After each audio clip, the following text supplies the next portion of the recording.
Konting update tayo this Saturday. Ayan yung project namin sa El Grande.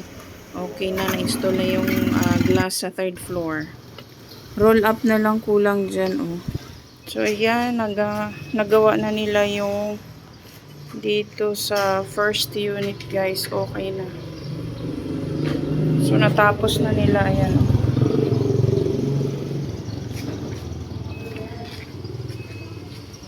Ganon din dito sa 2nd unit, tapos na din. So ayan, okay na. Konting ayos na lang yan.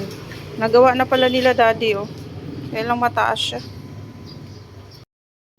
So ayan, nakabit na yung glass dito sa 2nd floor, ay sa 3rd floor.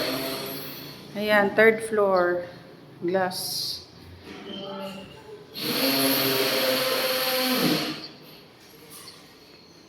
Nakabit na siya.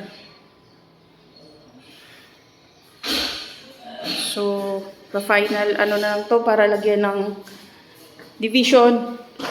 2 room. Okay, so gagawa na sila dito ng rooms. May problema niya siya. Ano yung eskwala dito?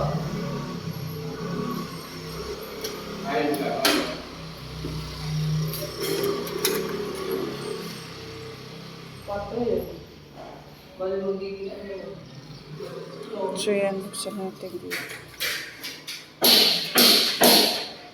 3. Hindi pwede nga natin ba makapag dito pag naman mo. Ayan, check natin. Tutok na lang.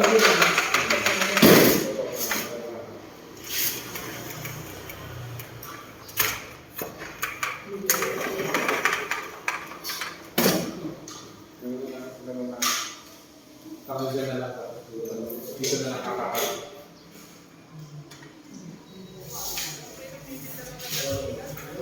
Hindi ko tuloy tanongin.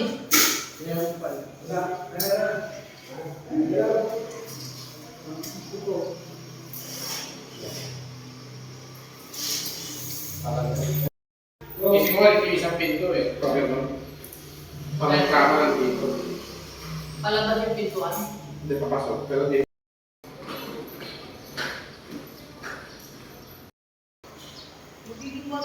So ayan, ito yung 2nd unit, 3rd floor.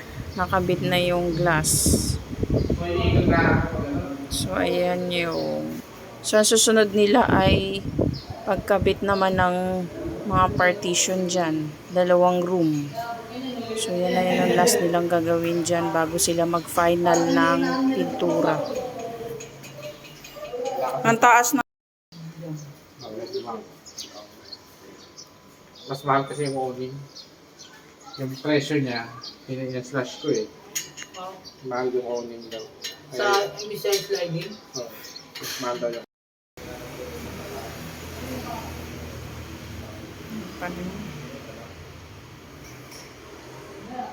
Pagkatulog din natin, bawal. Hindi nakakabomba eh. Huwag na itong mabayan eh.